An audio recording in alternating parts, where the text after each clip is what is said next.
Welcome to Mindful English Podcast. Welcome back to Mindful English. I'm James. And I'm Ruby. We're so happy you're here with us again. Welcome to episode 2 of our series, The Mindful English Mindset, 10 Steps to Calm Fluency. In our first episode, we discovered that silence isn't something to fear. It's simply part of communication. Today, we're moving to the second step of our journey. Language as a muscle. This topic changed the way I think about learning English. Mine too. Most learners believe they're not fluent because they need more grammar. Or a bigger vocabulary. But what if that's not the real problem? What if your brain already knows much more English than your mouth can comfortably produce? That's an interesting idea. Let me ask you something, Ruby. Sure. Have you ever known exactly what you wanted to say in English? But your mouth just wouldn't cooperate? Many times. The sentence was clear in my mind. But saying it felt slow and awkward. I think almost every English learner has experienced that. And many people blame themselves. They think they're bad at English. When in reality, Their mouth is still learning. that's the key idea of today's episode. Speaking is not only a mental skill. It's also a physical skill. Your tongue moves. Your lips move. Your jaw moves. Even your breathing changes while you speak. All of those muscles need practice. Think about learning to play the piano. You can study music theory for years. You can memorize every note. But until your fingers touch the keys, You won't become a pianist. because your fingers have to learn the movements. Exactly.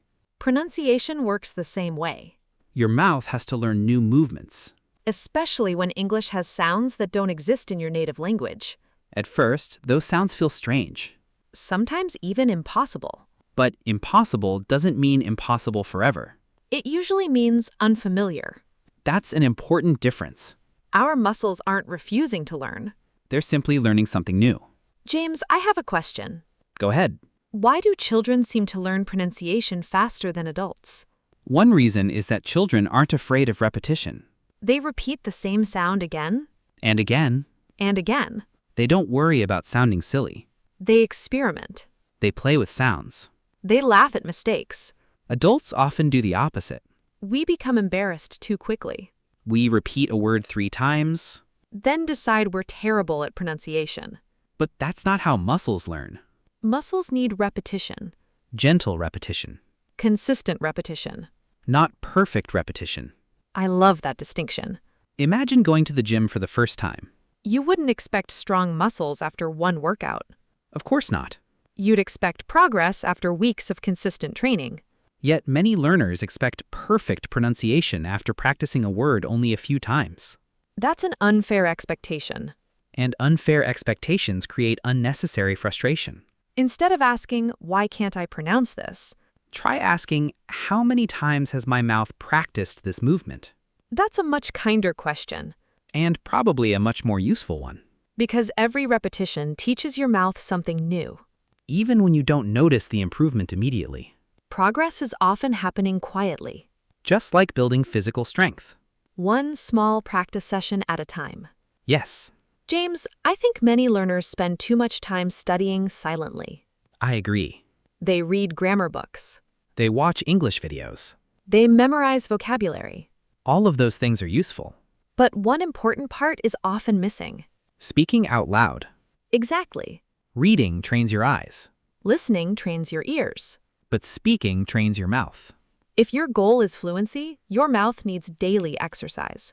Even 5 or 10 minutes can make a difference. It doesn't have to be a long study session. It just needs to be consistent.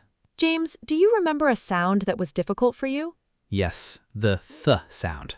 That's a common one. I understood how to make it. But understanding wasn't enough. My tongue simply wasn't used to that movement. So what did you do? I practiced a few minutes every day. Did it become easier? Little by little. Not overnight. Not at all. That's something learners need to hear. Improvement is usually quiet. One day you struggle, Then a few weeks later, the sound feels natural.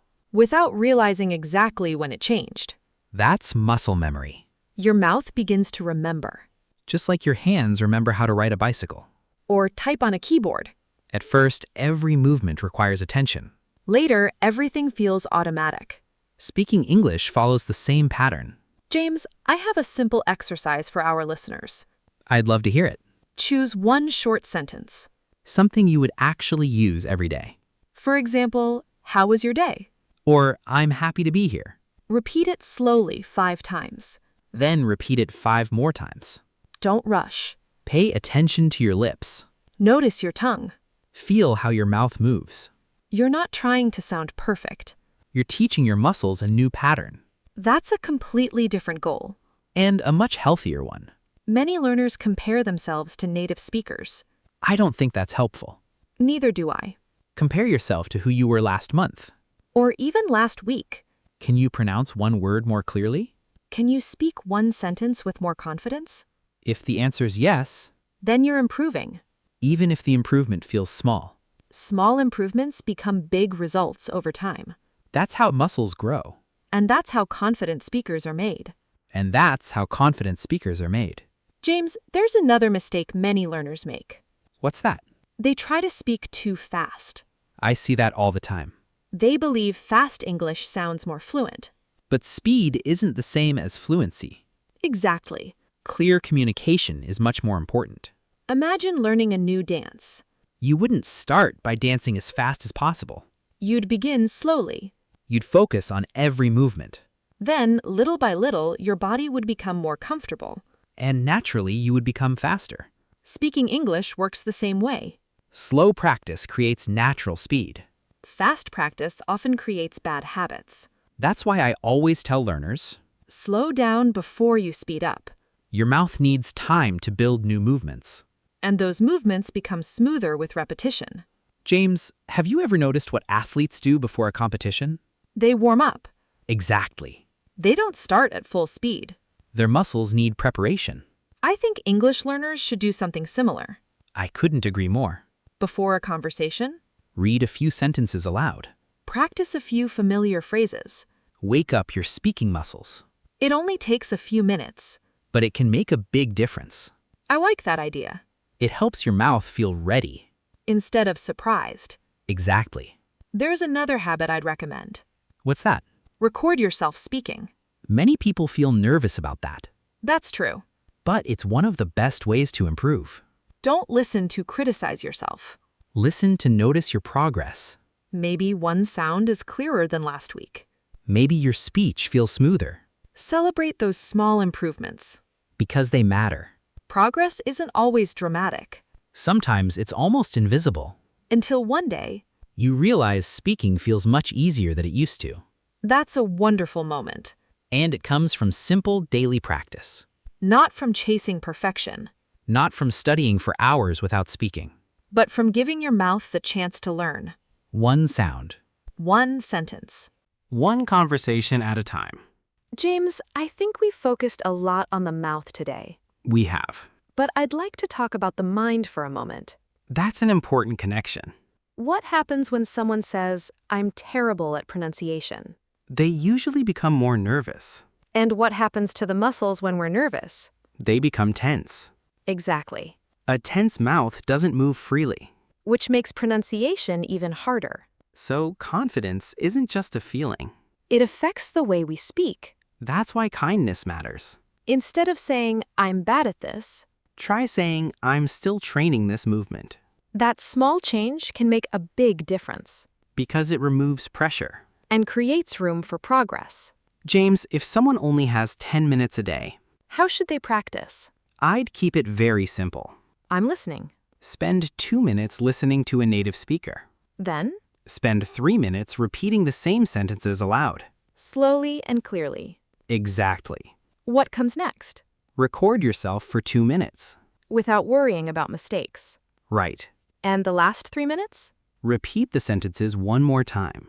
After hearing your own voice. You'll often notice an immediate improvement. That's such a simple routine. And that's the beauty of it. Learning doesn't have to be complicated. It just has to be consistent. James, I think many learners are looking for a secret, I know. a perfect method. A magic shortcut.